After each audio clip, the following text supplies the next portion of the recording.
This is Larry Menti, and I'm going to be talking to WillSurratt from CNN.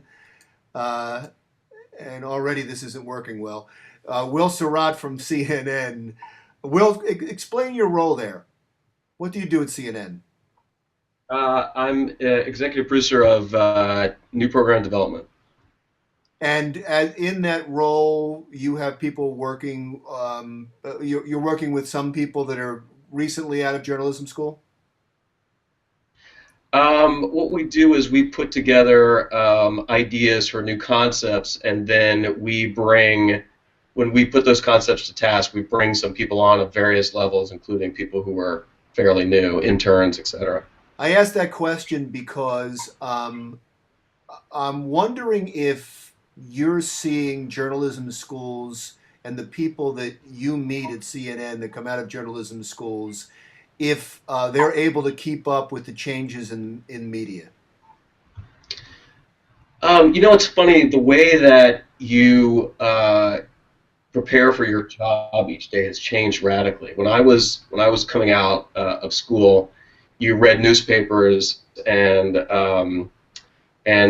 you did your research sort of that way, and a lot of the information came through wires and things like that. Now the way that information is disseminated through so many different sources, it's actually a little bit of a learning curve to communicate with new journalists because they gather information much more. What's the best way to say it? It's certainly more efficient, but it's also a little less structured, a little less organized. And so the way that we are trying to put new concepts together and new shows together, and when I was working on a specific show every day, it's a little bit, I wouldn't say they're less prepared. I would say that it's just different the way it was. Do they have the skills you require? Yeah, I think the basic tenets of being a journalist are still there. I mean, you need to understand sourcing and getting to the truth and good storytelling. So those things haven't changed. Are they better at the changing technical requirements? Are they better at Oh online yeah, social media? especially with the integration. Yeah, absolutely. Sorry, especially with the integration of production, they're a lot better at the integration of production. I don't know if you remember, Larry, but sometimes when we were working, there's some people who can write, and there's some people who can edit, and there's some people who can produce, and there's some people that can and book. And now these days, most everyone can do everything. Most everyone is equipped with media. Um, Social media, equipped with a basic editing skill, equipped with a basic news gathering skill that the technology didn't exist when I was coming up.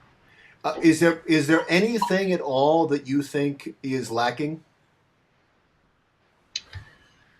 It's not lacking, and I'm speaking generally. I'm not talking about CNN, but I don't think it's lacking. But I think that the some of the J school structure that was sort of beat into all of us about sourcing and processing and attribution and things like that sometimes it's very fast these days. The information moves so much faster. It's a little more I don't want to say dangerous, but that's not quite the right word. It's a little more risky.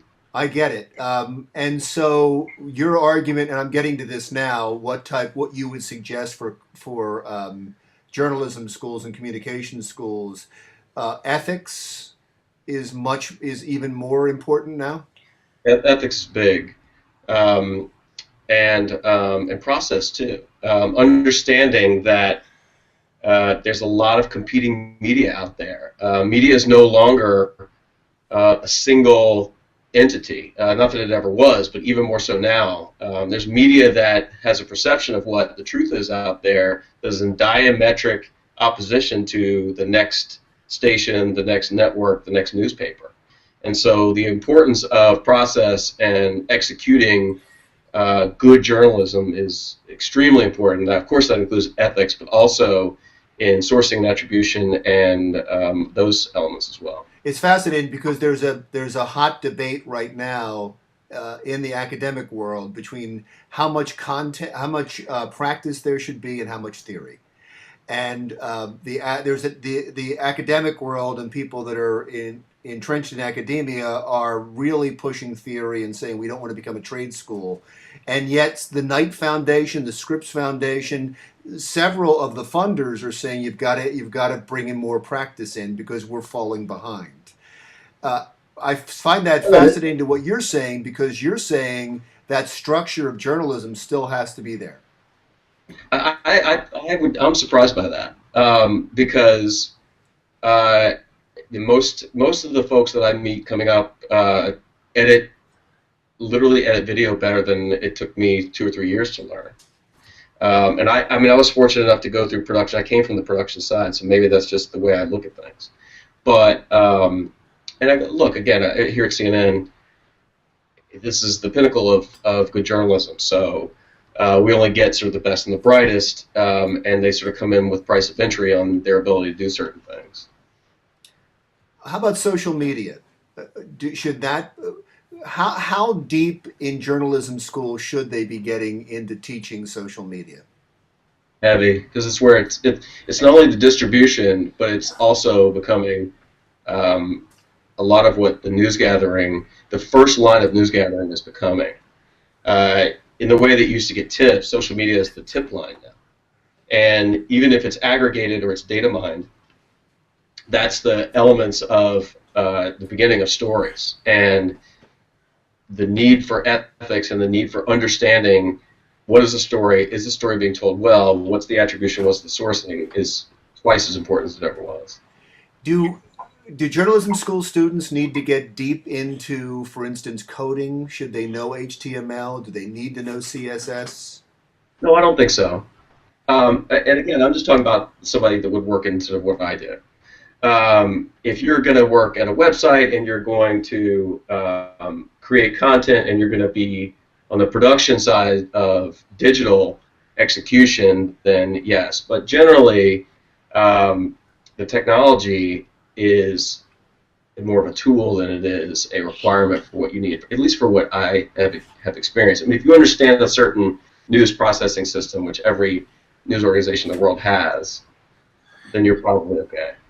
What, for a moment, you're hired as a consultant for a journalism school. Yeah. Going into there, what do you think a curriculum should look like these days? Ooh, that's a big question. I mean, look, we learn from our history, right? And as we progress towards the future, understanding the past is probably just as important. And understanding the evolution of how journalism has come is probably where I would start. And of course, I would supplement with production, and I would supplement with writing, and all the good skills that you need to be a good journalist. But as an arc for the way I would teach, I would start with the past, move to the present, and then look at the future. Do you think the journalism schools are keeping up now with the new media, with the way media is changing?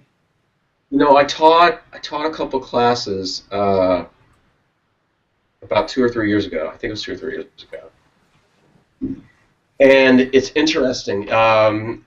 The schools are doing what they always do. They provide a good foundation. I'm speaking generally about the good schools. Some are better than others, obviously. They provide a good foundation. What they are doing well, I think, is exposing students to avenues for them to learn. My best students were ones who were producing their own blogs and producing their own news content and taking what they learned in class and going out and doing their own thing. You just have to learn by doing. And so I think that, like any other school, if you can lead them in the right direction and you've got the right people to teach them, I mean, there are better producers everywhere. There's better producers down the hall than me, and I'm better than a few down the hall, maybe. But you know, what you have to learn is you need to do what you want to do and what you're good at, and then hopefully the journalism school is giving you the foundation to pursue that. So, just to wrap up, in this debate over practice and theory, you seem to be saying Yeah. the practice you should be doing anyway. The practice you don't need to learn in the school. The theory you learn, and you put it to practice on your own time. Yes, I mean, look, again, I had editing classes, and I had writing classes, and I had, so I'm not discounting any of those things. What I'm saying is that sometimes that will overrun the important foundation of what it takes to be a journalist. Because here's the thing: in my 20 years as a journalist, we've gone to where I started out as an editor, gluing film together at the end of that process, and putting together on a Chiron 4, typing in sports scores, to nowadays what you're talking about in this vast distribution system that is the television and the web and everything in between, and social media and mobile. And so those things are going to evolve and change. And my experience learning to glue and splice film together is useless now. But the education of what it takes to tell a good story and to understand sourcing and being faithful to fairness and the truth is something I've continue to use every day.